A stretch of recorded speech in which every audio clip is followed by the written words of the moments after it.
Hi guys, आज की video में हम एक्सप्लेन करने वाले हैं Solo Leveling season 3 episode number 1। और ये मैं पहली वीडियो की एक्सप्लेनेशन करने वाला हूं और आप मुझे सपोर्ट दीजिए और मैं आप चाहेंगे और मैं सीज़न 1 और सीज़न 2 भी एक्सप्लेन कर दूंगा। और चलते हैं हम वीडियो की तरफ बढ़ते हैं। हमें हंटर एसोसिएशन दिखाया जाता है और अंदर हम चेयरमैन गो को दिखाया जाता है, जो है मन मन बहुत परेशान होते हैं। मन ही मन ये कहते हैं कि मुझे यकीन नहीं हो रहा कि हमने बाइन को खो दिया है। वैसे वो रिटायर हो गया था, मुझे उसे हंटर नहीं बोलना चाहिए। उसकी डेथ को नोबल वाइस कहना बहुत दुखी है। मैं ये जानता हूँ कि बहुत बड़े बड़े खतरे आने वाले हैं। हमें इससे आगे बहुत सा डैमेज और बहुत सी डेथ देखने को मिल सकती हैं। तभी हम देखते हैं मिस्टर गो को एक कॉल आता है। चेयरमैन कॉल उठाकर पूछते हैं और क्या हुआ। चेयरमैन को पता चलता है कि हाईवे के दरमियान में एक बी रैंक गेट अपेयर हुआ है। ये जानने के बाद चेयरमैन मन ही मन ये कहता है कि बी रैंक गेट को नॉर्मल स्कार संभाल नहीं पाएगा। चेयरमैन एजेंट से कहता है कि मैं मेजर गिल्ड से बात कर मैं तुम्हें कॉल करूँगा। चेयरमैन को याद आता है कि जिन्मू का न्यू ऑफिस उसी साइड पर आता है। उसके बाद मिस्टर संग के पास हमें ले जाया जाता है। जिन्मू मन में सोचता है कि सू मैंने पक्का मुझ में कुछ देखा था। तभी जिन्मू को चेयरमैन गो की कॉल आती है और जिन्मू कॉल को रिसीव कर लेता है और चेयरमैन कहता है हेलो, मैं मिस्टर गो बात कर रहा हूँ। जिन्मू चेयरमैन को हेलो कहता है और उससे पूछता है मैं आपकी कैसे मदद कर सकता हूँ। चेयरमैन जिन्मू को बताते हैं कि हाईवे के दरमियान में गेट अपेयर हो चुका है। जिन्मू मन ही मन ये कहता है कि इसी वजह से यहाँ ट्रैफिक जाम है। चेयरमैन कहते हैं कि हाँ, वो एक बी रैंक गेट है। क्या आप बी रैंक गेट को मिस्टर संग संभाल पाएंगे?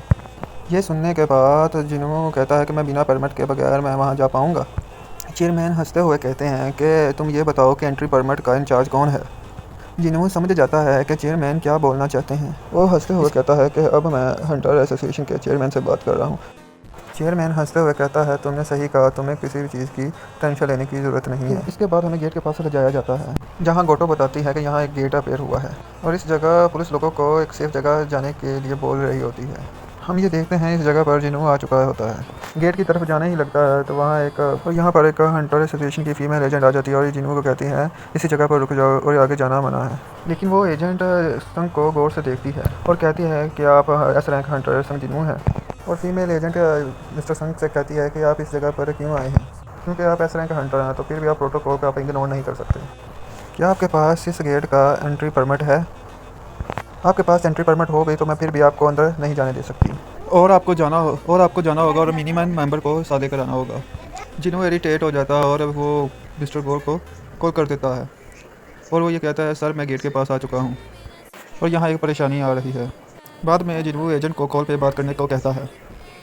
उसी वक्त फीमेल एजेंट बहुत डर जाती है। वो पूछती है लाइन की दूसरी तरफ कौन है, आगे कोई ऐसा है जिसे तुम आर्ग्यू नहीं कर सकती। चेयरमैन उस एजेंट को सब कुछ समझा देते हैं और जिन्हों कहता है कि मैं अंदर जा रहा हूँ और ये बोलकर वो अंदर चला जाता है। इस जगह पर सारे एजेंट ये देखते हैं कि इस गेट का रंग चेंज हो जाता है और ये फीमेल एजेंट कहती है कि ये एक रेड गेट है।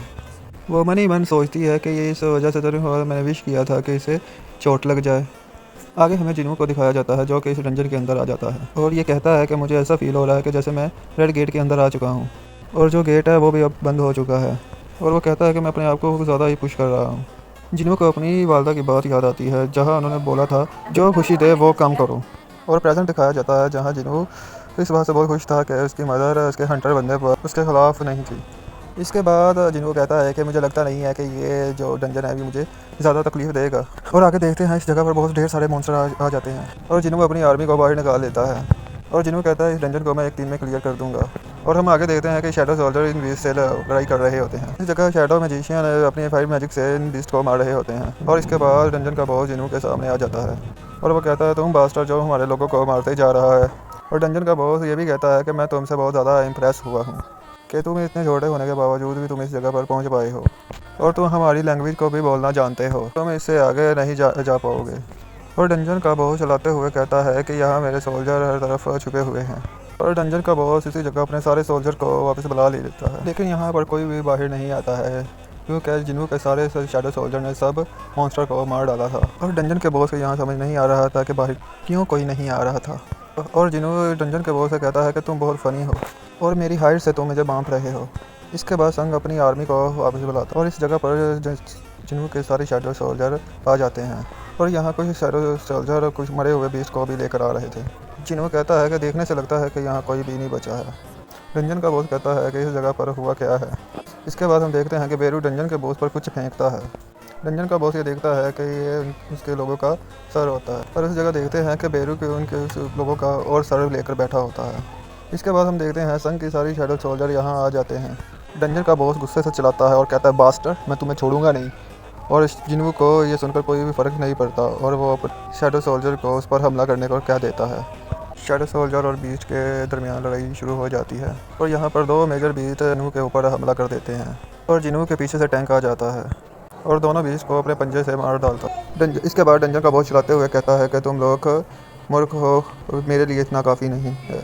इसके बाद वो अटैक करने वाला होता है, वहाँ ग्रीस और बेरू आ जाते हैं और यहाँ बेरू डंजन के बॉस के हाथ को काट देता है और ग्रीस उसकी टांग को काट डालता है, जिसकी वजह से डंजन का बॉस घुटनों पे आ गिरता है। और इस जगह टस्क अपनी एबिलिटी का इस्तेमाल कर जिसकी वजह से उसका साइज इंक्रीज हो जाता है। इसके बाद टस्क अपना ग्रेविटेशनल मैजिक का इस्तेमाल करके डंजन के बॉस को ज़मीन में ही गाड़ डालता है। संग डंजन के बॉस के पास आकर कहता है कि अब तुम मेरे सवालों का जवाब दो, तुम मेरे साथ कोऑपरेट करोगे और ये तुम्हारे लिए कम पेनफुल होगा। और जिन्हू को यहाँ उसके सवालों का जवाब नहीं मिलता। आगे हम देखते हैं जिन्हू डंजन के बॉस को मार डालता है और जिन्हू कहता है, आखिर में मुझे कुछ भी नहीं पता चला। इस बार भी सिस्टम बीच में आ गया। इसके बाद जिन्हू इन्वेंट्री से कुछ निकालते हुए कहता है, कोई बात नहीं, और टाइम आने पर मुझे इसके बारे में भी पता चल जाएगा। और यहाँ हम देखते हैं कि जिन्हू एक की निकालता है और मन कहता है कि ये मुझे रेंडर बॉक्स से मिली थी। जिन्हू कहता है कि मैंने सारे रिक्वायरमेंट को पूरा कर लिया है, जो मेरी लेवल है वो 100 हो चुकी है जेजू आइलैंड की रेड की वजह से, जिसकी वजह से इस की इन्फॉर्मेशन को मैं अब जान सकता हूँ इसमें क्या लिखा है। इसके बाद हमें इस की इन्फॉर्मेशन बताई जाती है और ये की कार्टनल टेम्पल की है, जो टेम्पल के अंदर जाने के लिए इस्तेमाल होगी और इसका इस्तेमाल तब ही किया जाएगा जब इसका दिया हुआ टाइम ख़त्म हो जाएगा। जो इसका गेट है वो अपेयर हो जाएगा। अभी इस गेट को अपेयर होने में 417 घंटे और 6 मिनट बाकी है। जिन्हू मन ही मन कहता है कि ये की कार्टन टेम्पल की है और मैं उस जगह को भूल नहीं सकता। और मैंने ट्राई भी किया डबल डंजन को भूलने का, पर फिर भी मैं उसको भूल नहीं सकता। और जो सिस्टम है वो मुझे वापस बुला रहा है उस जगह पर जहाँ सब कुछ स्टार्ट हुआ था, लेकिन अब मैं पहले जैसा नहीं हूँ। और ये कहने के बाद हमें सिस्टम को दिखाया जाता है जो कि बैडएस स्माइल कर रहा है और ये एपिसोड यहाँ पर ही ख़त्म हो जाता है। अभी तक आपने वीडियो को लाइक या सब्सक्राइब नहीं किया तो जल्दी से कर लें। हम अब आएंगे नेक्स्ट वीडियो।